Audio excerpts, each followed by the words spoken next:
Welcome everyone, today I have a short video for Dragon Quest monsters for a highly requested guide, as in the last few days there's been a lot of questions regarding my monsters shown on my videos, but especially the spells they have been using, so today I will quickly go through the process on how you can get your magical monsters use cost spells like Kafrizz or Kafrizzle, and as a result deals tons of damage. Additionally, I will also show how other synthesis trees work, since it's pretty much the same idea, so why not show both, right? On launch, I'm still planning on one big synthesis video that will have everything I know about synthesizing and properly breeding your monsters, so keep an eye out for channel news, but let's talk about this one then.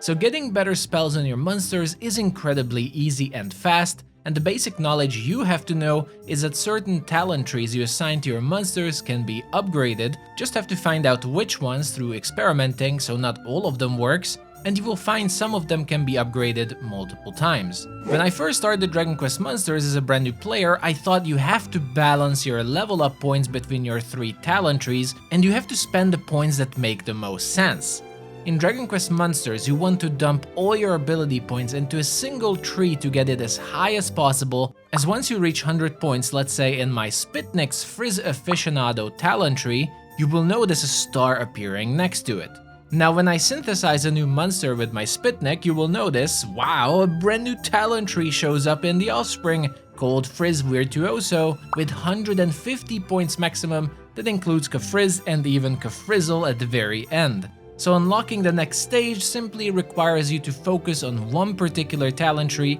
and maximize it. This process works for basically every element where you can see the Aficionado or the Virtuoso talent trees, so feel free to test it out on all your available monsters. But wait a second, there is more. If I synthesize my Spitnik instead with my Mudraker that has Agility Booster 1 starred out, look, the offspring now has both Frizz Virtuoso and a brand new Agility Booster 2 talent tree that has even more points you can dump into for increased stats. This pretty much works for all the categories from attacks, wisdom, agility, everything you can imagine, and with time and proper synthesizing you will be able to create a monster that has fully decked out spells and ability boosting level 4 and multiple stats, or whatever the maximum will be in the full game.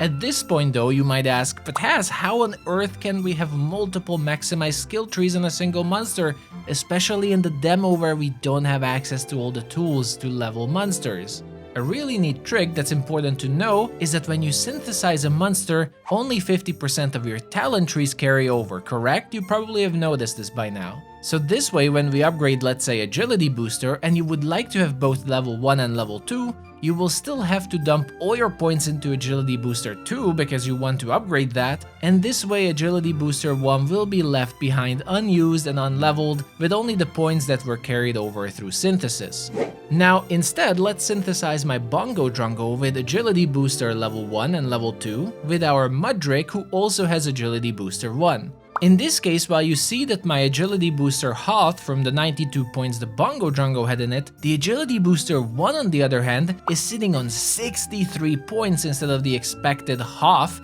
21. So how is that? This happens because when you synthesize 2 monsters with the same talent trees, the half of both of their talent trees gets added together and allows you to build more complex and perfected monsters this way, as both of their stats will be combined into one big number. So knowing this, if you want to create an extremely strong monster, a perfect way to do it is to already start thinking about making multiple versions of the same monster you're trying to perfect, and then synthesize their final versions together, or first synthesize them with other monsters that are focusing on individual talent trees, and then when you have your final monsters together, you can then create an incredibly strong level 1 monster that will have all those high level talent trees leveled up for them over halfway already on a fresh level 1 monster.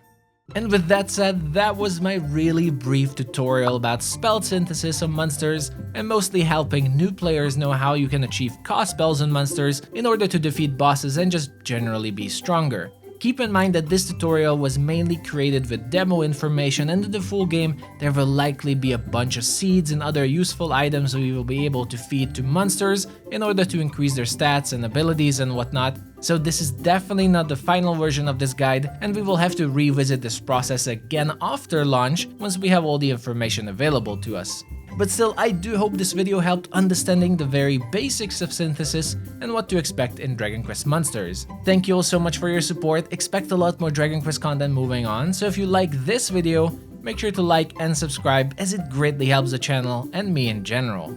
Thank you for watching everyone, take care, and I'll see you all the next time.